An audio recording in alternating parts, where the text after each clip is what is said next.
jërëjëf Mansour Ba ci li ci yéene kaay ndar képp jotaay xibaar 8h léegi mu yegg si wala sax yegg si na ñu dalal suñu gan léegi.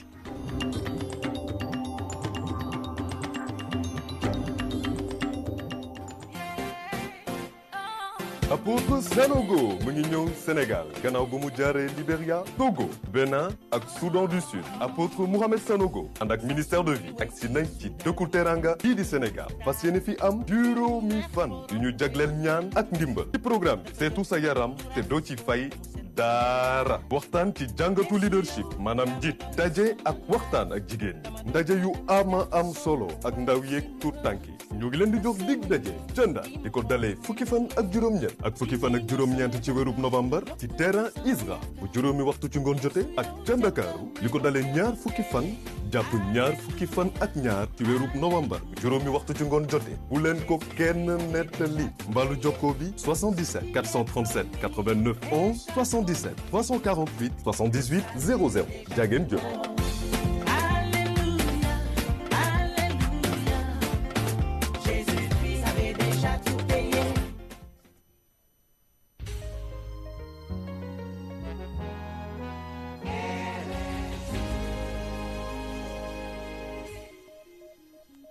Salaamaaleykum Sénégal ngi maaleykum salaam Sénégal ngi nanga def sawa Sénégal ngi maa ngi fi c'est ça Sénégal ngi rajo Sénégal indi ay coppite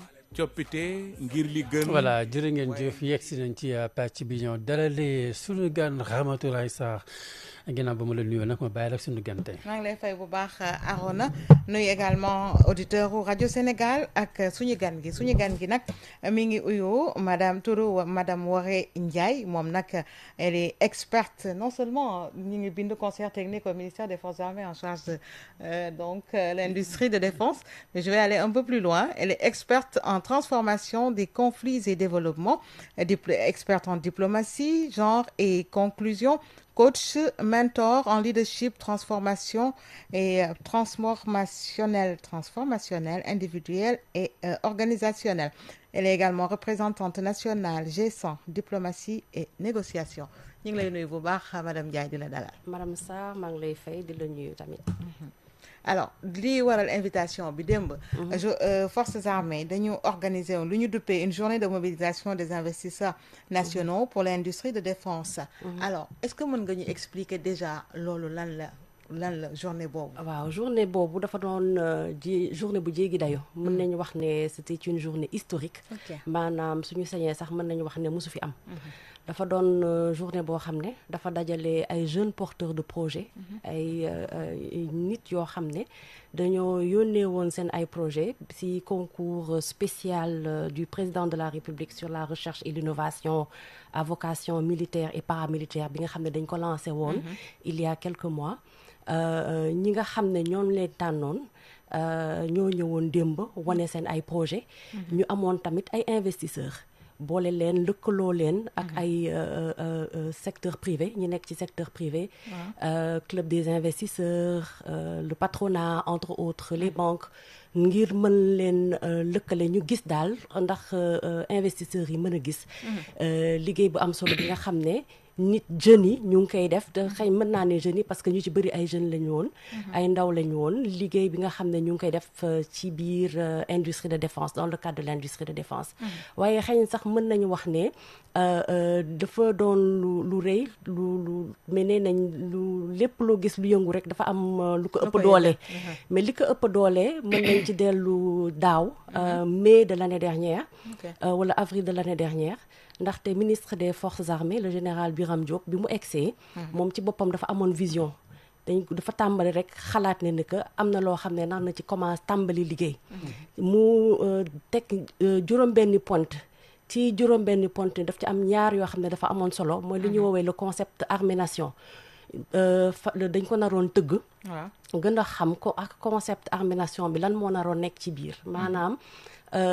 armée bi ak gendarmerie bi ni ñuy liggéey ak population bi nekk ak population bi li nga xam ne moom la ñuy def ci biir leneen li nga xam ne dafa amoon solo ci xalaatam moo doon industrie de défense Sénégal. Sénégal naan na mën a tàmbali di defarlal boppam li nga xam ne jumtuwaay yi nga xam ne moom lay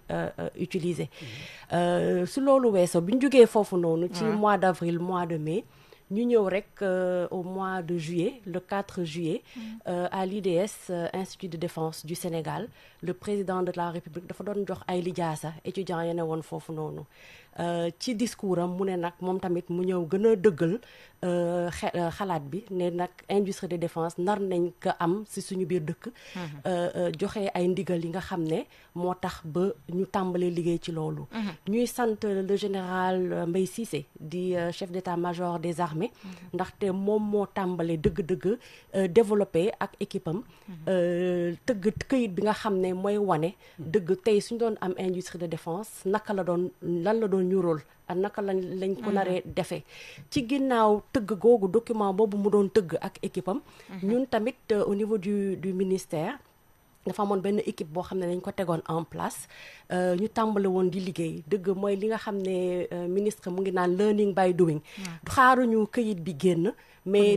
pendant que ñoom ñu ngi produire këyit bi tey jii nii ñu ngi am ay investisseurs ñu ngi am ay partenaires yu commencé bëgg a tàmbali liggéey ci industrie de défense mu ne nag nañ dem nañ xare yoon bi nañ avancé tey jii suñuy wax industrie de défense dinañ wax espace dinañ wax suuf donc ñu dem commencé déjà ak ministre de l'industrie du commerce di xool tey suñu bëggoon installer institut de défense fan lañ koy tegee dem nañ fi Touba dem ay Thiès dem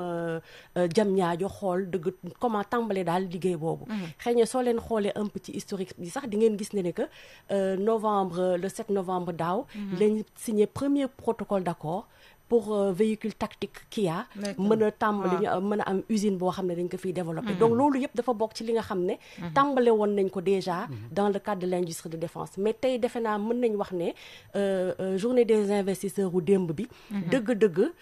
li ko tax a jug moo doon prix spécial bi ndaxte xëy na sama mayee ma ñëw ci prix spécial bi sax dañ ciy kontaan lool ndaxte dañ ko lancé mu doon une première ñu recevoir environ 3 mois un peu moins juróom fukki projet ak ñett si biir juróom fukki projet ak ñett yooyu da ngay gis ne lu bëri ci bëri ay civil lañ woon amoon na tamit ay militaire amoon na tamit ay nit yoo xam ne dëkk ñu Sénégal ay sénégalais dëkk ci yeneen dëkk nga xam ne que sénégalais yi dëgg-dëgg seen kaaraange dëkk amal na leen solo seen koom-koomu dëkk amal na leen solo te am na ci ñu bëri ñoo xam ne ñu ngi toog di saytu di gëstu tey jii naka la ñuy mën a contribuer ci suñu dëkk am kaaraange te donc voilà loolu dafa am solo ndax li koy gën a wane firndeel moo di tey jii armée nation bi forces armées woote ak li ñuy président boobu ba tey di ko wax également di ko sàkku li koy gën a dëggal moo di tey jii gis nañu nation bi su population bi ni ñuy jegee léegi armée bi nga xamante ni ci ay jamono loolu moom xalaatoo ko woon militaire da nga koy gis fële rek seen ko mais doo ko jege tey jii ngeen dem également ba sax ñuy wax wàllu investisseurs yi di wax sax le privé national loolu également di une touche nouvelle ndax yaakaar naa ni ak différents régimes yi fi nekkoon yëpp mosuñu gis fu ngeen di woote ñi nga xamante ni moo di secteur privé national les investisseurs pour teg loolu ci suñu élément d'ailleurs suñu naataango bi fa ñëwoon démb Seydina Alioune Diop ñi ngi dee gis sax ñenn ci ñoo xamante ni ay ndaw lañu ñu am ay création yu ñu def ay robot ak genre lu ni mel tey jii investisseurs yooyu ana lan la ñu mën a apporter également ci biir armée bi xam nga li am solo mooy déjà ñu am ay invention li ñu gis mooy investisseurs yi sañ nañu mën a xalaat investir dans le domaine de l'industrie de défense loolu tam am nañ ko te mu doon ndam bi nga xam ne am nañ ko démb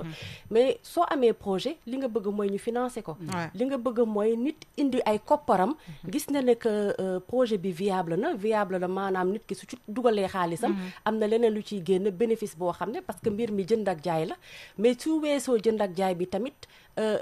kontante bi nga xam ne investisseur bi dina ko am ci xam ne que mu ngi investir ci industrie de défense u dëkkam defe naa loolu bokk na ci li ndeexal mbir mi li tax investisseurs yi dëgg-dëgg kontaan ci journée des investisseurs bi nga xam ne indi nañ ko démb. mais xëy na li ma ciy mën a yokk mooy dëgg la ñu ngi jëm ci industrie défense mais lépp loo gis rek xam nañ ne que dafa am fu muy sukkandikoo. tey jii nii ñun suñu document stratégique mooy stratégie nationale de transformation. suñu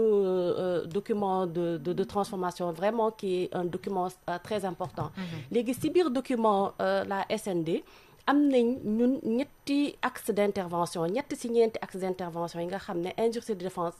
si biir lay toog bu ci njëkk bi mooy économie compétitive ci biir économie compétitive bi ñu ngi wax ne dañ nar a développer des moteurs de croissance dans les pôles territoires wax tamit qu'il faut bâtir un système de recherche d'innovation dynamique saytu gi nga xam ne nar nañ ko ak xam-xam bi xarale bi xalaat yi nga xam ne nar nañ ko def ngir mën gën a am koom-koom ñun dans le cadre de l'industrie de défense xalaat nañ ne que industrie de défense nekkul fi dong ngir koom-koom bi ngir kaaraange bi mais nar na mën a contribuer ci koom-koomu Sénégal ñu nga xam ne li nga xam ne ñu ngi koy utiliser jumtukaay yi nga xam ne militaires yi ak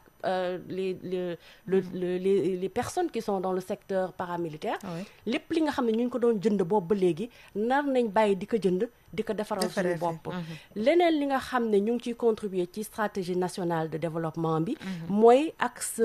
stratégique 2 mooy le capital humain si biir capital humain bi ñu ngi wax ci politique d'emploi accompagnement bi nga xam ne ñu ngi koy defal jeunes yi wax nañ ci sax formation bi nga xam ne génie militaire daf ko nar a defaral jeunes yi te donc concours bi déjà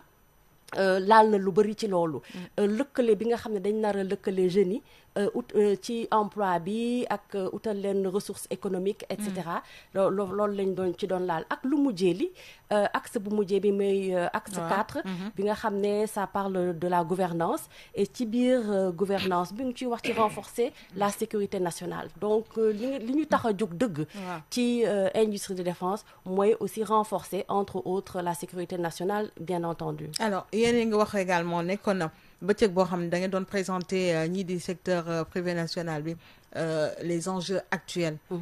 et les enjeux du futur par rapport au développement ci wàllu défense ak sécurité lan ngeen di bëgg wax foofu enjeux actuels yi c'est quoi en fait enjeux actuels yi xam nga suñuy wax développement dafa am ñetti mbir yu ñuy soulever bu ci njëkk mooy li ñuy wax ne paix et sécurité maanaam jàmm ak dal faw mu am ci dëkk balaa ñuy wax développement lañ koy woowee sax le triptyque maanaam ñetti mbir yooyu noonu ñooy loo ngeen nar a dajale pour développement mën a am bu ci njëkk bi wax naa ko léegi mooy dal bi ak jàmm bi ñaareel bi mooy développement comme ñetteel bi dañuy wax souvent mooy humanitaire humanitaire bi tey jii nii dëkk mën na am jàmm waaye changement climatique bi su amee taw bi am nit ñi amuñu fu ñu dëkk ndox mi bëri il faut que ñu am dispositif boo xam ne dañuy mën a toppatoo ñi nga xam ne changement climatique daf leen dal leneen li nga xam ne daf leen sonal leneen li nga xam ne ci biir humanitaire bi mooy dëkk su yëngoo dëkk boo amee fitna nit ñi nar a nekk ci de conditions d'insécurité loolu tamit bokkul ci li nga xam ne dafay indi kaaraange ci dëkk donc ñun triptyque boobu la ñuy prendre en compte suñuy waxu développement ak donc en termes sécuritaires dëgg-dëgg defe naa li ñu fi mën a citer ci insécurité bëri na tey jii nii sànq rek ci rajo bi yéen a ngi wax ci cybercriminalité cybersécurité ñu ngi wax ci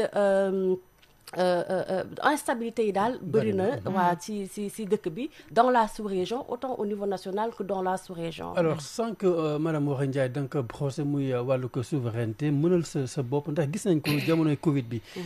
Sénégal li mu doon jéegaane dañu dem ba toog xam ni faaw ñu koy defal suñu bopp ndax wàllu wi ngeen dugg nii wàllu ko armement ngànnaay ak yi ni mel ndax mën nañ duggal vraiment seen ambition yéene bi ci contexte boobu la. ah oui mën naa nañ ko ci mën a dugal ko te fa lañ bëgg a jëm. dañ bëgg a dem ba nga xam ne Sénégal soxla wutul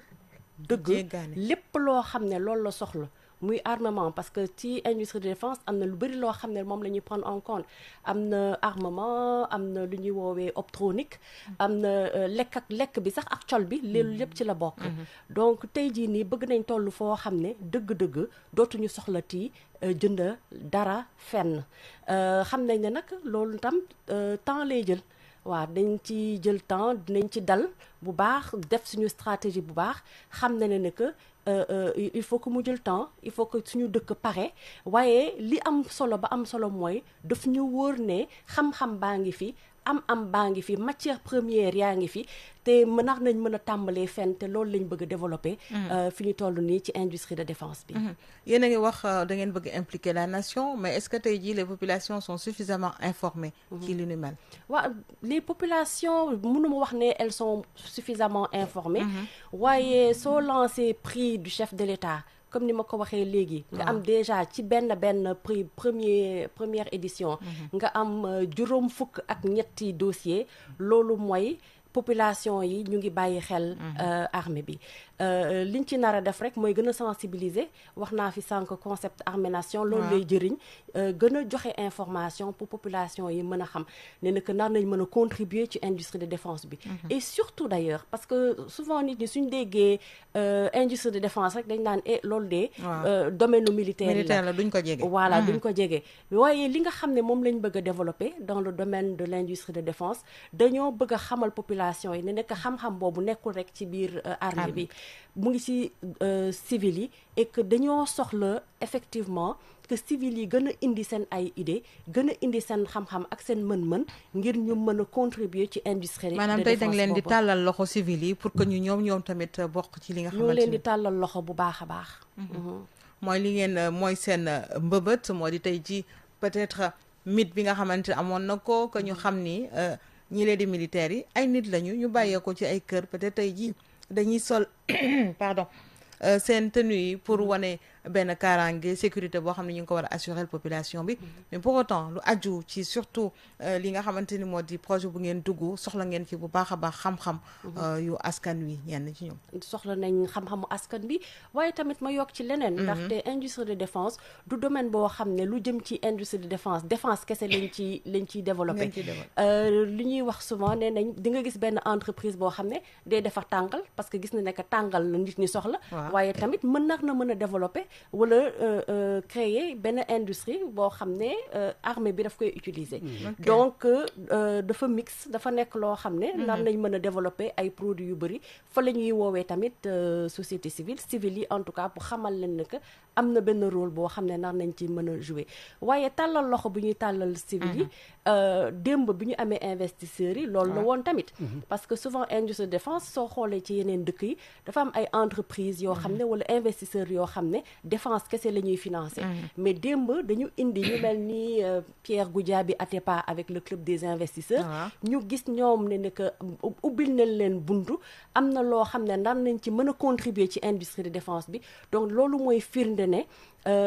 financement bi tamit ñu ngi ciy woo civil yi ngir ñu mën ci contribuer ñu mën ci participer teg ci seen loxo. financement bi kon tey jii dootul yamati rek ci li nga xamante ni am na budget bu ngeen di alloué mais bëgg ngeen aussi ku ci nekk dugal loxoom ci gafaam su boobaa rek dinañ xam ni dañ ko defandoo ce sont les Sénégalais ci seen ensemble ñoom ñoo contribuer ci lu ni mel. loolu lay gën a neexee sax ndaxte loolu lay gën a wanee xam nga ñu ngi wax souveraineté nationale moom su bopp te soo bëggee moom sa bopp lu ci bëri dafa nar a jóge ci yow donc financement bi su jógee si ñun jóge si suñu ay doomu réew loolu lay gën a neexee d'ailleurs loolu lay gën a wanee ne ne que population yi en tout cas askanu Sénégal yëpp bëgg na contribuer teg loxoom bokk en tout cas ci industrie de défense bi nga xam ne ñu ngi koy fas yéene développer fii si suñu réew. kon dañoo gis ni depuis journée forces armées yi yamuloon foofu ndax ba tey jii am na ay yu ngeen di posé ak yu ngeen di posé boobu ba tey dañu foogoon bëccëg bi rek la yam mais yemul foofu weesu na ko ndax lii yëpp ci la bokk également. waaw loolu yëpp daf ci topp ñuy wane rek encore une fois defe naa ne xëy na xool ngeen ko ne bi ñuy célébrer journée des forces armées am na ay commémoration yu ñuy def dans les camps militaires à travers le territoire national pour wane ne que ci famille yu militaires yi wane nañ en tout cas ne que journée des forces armées du militaires yi rek la concerné te soo xoolee tey ñu ngi def ay actions yu bëri yoo xam ne day wane ne que armée bi defe naa wax nañ ko sànq pare na liggéeyam bés bu ne mooy servir peuple bi servir population bi donc journée des forces armées dëgg la keroog le 10 def nañ cérémonie officielle wala ci li ci topp am nañ ay activités comme bi ngeen gis nii daf ci topp rek xëy daf ci sësu lalu ci di wane ne tamit ñu ngi def ay activités ak civil yi ñu ngi def ay activités ak civil yi alors benn question bu ma la bëgg a laaj moo di tey jii dañuy gis ni su fekkee jël nañu benn fànn ci benn pàcc ci wàllu suñu les hommes de défense et de sécurité ñu jël ci wàllu pàcc gendarmerie et tout ça xam nga dañ naan toujours tey ji ak police dañu bëgg population bi di leen jàppale ci nan ci dénonciation yenn mbir yi yenn fait yi am et tout ça alors ñu gis aussi am na fi jamono ñu ngi koy wax sax ci quotidien ay yenn armement yu doon circuler ay armes yu doon circuler yooyu yëpp ba ñu jël ko tey ji pàcc boobu xëy na armée du wax est-ce que du wax population bi yu ni mel bu ngeen ko gisee tout ça c'est pas de son domaine laay bëgg a wax yéen fànn googu également sécurité bi yéen a ngi koy assurer en zone de conflit yow comme ni ma la présenté tantôt ñu gis ni sous région bi li fi xew ak yëpp moment boobu nan ngeen di doxalee ba population ci seen bopp ngeen mën leen a informer xam ci wàllu kaaraange gi li nga xamante ni bien sûr dañu ne l'armée c'est la grande muette voilà xam nga da nga ne sànq force de défense et de sécurité xëy na ma wax ne soo ne ñun forces armées mooy armée ak gendarmerie léegi soo waxee défense mooy la police donc police ak stratégie wam définitivement lu ñuy woowee sécurité de proximité nar na mën a développer wu au Sénégal davantage de telle sorte que population sénégalaise yi suñu gisee lu leen jaaxal nar nañ mën a jege police wala tamit xëy na dans certains contextes dans certaines parties de la région la gendarmerie pour lu fi naa ne armée mu ngi développé loolu bu baax a baax mais information bi mooy yegg seegul dëgg ci population ñu xam ne que suñu gisee loo xam ne dafa jéggi dayo wala lu leen jaaxal nar nañ mën a jege police ak gendarmerie mais ci beneen domaine peut-être venant d'un côté civil ñun collaboration civilo-militaire suñ koy wax loolu leen ci gën a soxla mooy population yi dañuy def sensibilisation bëri formation yu bëri pour que population yi mën a jege civil forces armées ñeme leen mën leen jox information boo xam ne dina leen mën a jëriñ kanam jëmale kanam ma gën a mën a renforcer sécurité bi au niveau national parce que lu mel noonu ñoom duñ ko faral di ñeme dañ naan militaires yi moom amuñu caaxaan dañ koy wax ci yenn fànn dañuy laal tuuti peut-être avant heure bi ci wàllu zone de conflictuelle yi yow comme ni ma ko waxee rek ci cas yu mel noonu tey ji askan wi ana nan ngeen leen di aaree wala sax jox leen xibaar yi nga xamante ni dinañu may tundi bu baax zone yooyu wala préparer leen ci li nu mel ndax gis nañ ko dañuy wax toujours que ni Sénégal jege na Mali avec tout ce qui se passe foofu te xam nañu ni frontière bi ni mu mel tey ji nit yi féetee foofu exposé nañu te est-ce que ñoom tamit dinañ xam ne exposé nañu ci li nga xamante ni moom moo xew fee xam nga si zone transfrontalière yi am nañ déjà ay démembrement am nañ ay nit ñu fa nekk donc si li ma xalaat ñu ngi sensibiliser population yi mais luñ ci mën a wax ba wax mooy tey ji Sénégal ñu ngi def focus bu bëri ñu ngi gën a xalaat xëy na li leen gën seen ñu ngi gën a ragal conflit boo xam ne day jóge feneen mais su ñuy wax ci conflit bi Sénégal dañ koy jël sur le plan holistique sécurité alimentaire sécurité sanitaire comme Covid bi loolu yëpp ci sécurité la bokk parce que nit yi dañuy xalaat rek sécurité physique bi loolu mooy insécurité mais tey jii Sénégal am na lu ko gën a soxal mooy sécurité alimentaire bi sécurité environnementale bi ñu ngi yéen a ngi wane très souvent ba Touba ak yenn zone yoo xam ne ñu ngi inondé woon il y a quelques mois suñu toogaatee tuuti taw dina ñëwaat donc defe naa ne tey jii dëgg la li xew Mali ñu ngi ci nar nañ ci bàyyi xel mais li am na léeg-léeg yeneen yoo xam ne c'est important pour le Sénégal parce que la sécurité c'est 7 volets juróom-ñaari pont la te ci juróom-ñaari pont yi ci lim yëpp am na ci sécurité économique donc tey jii nii ndaw ñi ak jigéen ñi li leen soxal mooy sécurité économique bi mooy suñu ku feebar nga mën a dem faju di te bañ a xalaat ne xaaral ma toog sama kër ndax sama xaalis matul wala su ma demee kenn du ma toppatoo bu baax nañ bàyyi xel tamit ci yeneen domaine u sécurité yooyu mooy sécurité holistique bi nga xam ne moom la population yi soxla. Alors, Madame Waré Ndiaye, on va rebondir sur quelques points en français. C'est par rapport justement à la journée organisée hier par l'État-major. Il s'agissait donc d'une journée de mobilisation des investisseurs nationaux pour l'industrie de défense. Est-ce que vous pouvez nous expliquer d'abord de quoi il s'agissait? Alors, il s'agissait d'une rencontre historique parce que nous souhaitons vraiment confirmer que nous n'avons jamais eu auparavant une rencontre pareille qui regroupait des investisseurs nationaux, et je vais vraiment le préciser, nationaux. Pour les mettre en synergie avec de jeunes porteurs de projets, des jeunes qui ont développé des projets dans le cadre de l'industrie militaire et paramilitaire. Et donc, c'était très important pour nous. Ça mettait en exergue également ce lien entre l'armée, les forces armées, les chercheurs et les investisseurs. Et pour nous, c'était vraiment un jalon très important dans le cadre de cette industrie de défense que nous sommes en train de mettre en place au Sénégal. Alors, c'est une première, il faut dire, il faut le souligner, voir les forces armées justement tendre la main non seulement aux investisseurs nationaux, mais également à ces populations, je dirais, aux citoyens lambda, même porteurs de projets. Absolument. Et aujourd'hui, qu'est-ce qu'on peut attendre de ce partenariat, si je peux l'appeler ainsi? Alors, ce que l'on peut attendre de ce partenariat, c'est déjà concrétiser ou capitaliser sur l'intérêt que les investisseurs ont montré hier, que le secteur privé a montré hier par rapport à cette industrie de défense. C'est voir maintenant l'encadrement qu'il faudrait faire à ces jeunes porteurs de projets qui sont dans différentes catégories. Il y en a certains dont les projets sont assez mûrs,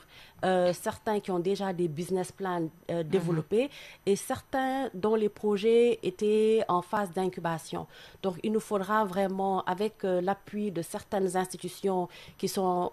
dans le comité de pilotage, notamment le Fonds 6 et l'APEX, encadrer ces projets et s'assurer qu'il y ait des investisseurs qui pourraient vraiment les accompagner et pourquoi pas financer ces projets-là. Dans l'immédiat, c'est vraiment ce que nous cherchons. Et au-delà de l'aspect industrie, vous l'avez dit, de l'aspect industrie de défense, il y a autre chose, vous l'avez même tantôt expliqué un peu, il s'agirait peut-être par exemple de créer une boutique, pourquoi pas, qui serait d'un apport également dans ce milieu. Créer une boutique par exemple, vous l'avez expliqué un peu, un citoyen lambda qui crée soit des bonbons, des sucettes du genre, ce serait également d'un apport. En fait, ce que j'essayais d'expliquer à travers un citoyen lambda qui a sa boutique de bonbons, c'était dire une industrie. C'est-à-dire qu'aujourd'hui, vous pouvez avoir votre usine qui produit des éléments civils qui n'a rien à voir avec l'industrie de défense, tout en développant aussi un autre produit qui profite à l'industrie de défense. Et rappelez encore une fois que quand on parle d'industrie de défense, les gens pensent certes à l'armement, entre autres, mais l'industrie de défense, il faut penser ration alimentaire, il faut penser habillement. Et qui dit habillement parle de nos jeunes, des Sénégalais qui sont en Gaï, qui sont à la Médina. C'est comment les mettre ensemble pour qu'ils puissent contribuer à cette industrie de défense en produisant des chaussures, des casquettes et autres. Voilà, donc c'est tout un ensemble de produits qu'il faut réfléchir à développer pour pouvoir contribuer à cette industrie de défense-là au Sénégal. Et aujourd'hui, qu'on parle beaucoup de souverainisme, de souveraineté, est-ce qu'il faudra loger cette initiative-là dans cette enseigne-là pour que le Sénégal demain soit souverain en matière d'armement? C'est ce que nous cherchons, c'est la souveraineté. Si vous voulez être souverain, si vous voulez être libre dans votre manière de produire et de défendre votre territoire, il vous faut absolument penser à développer vos propres industries, votre propre industrie de défense, et avec tout ce que cela demande. Et l'objectif, c'est bien ça, arriver à produire donc nos propres armements et autres. Voilà, exactement.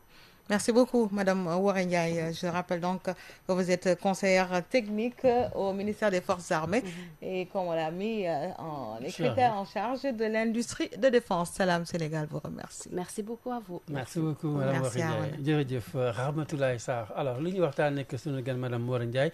dañuy may nag uleyka toog bi mu ubbi leen bu mu jokkoo bi yéen mbokki auditeurs yi ngeen mën ci réagir suba incha allah samedi bi Salam Weekend di ngeen ci ànd ak Adja Fatou Sarr. Salaamaaleykum Sénégal ngi maaleykum salaam Sénégal ngi nanga def sawa Sénégal ngi.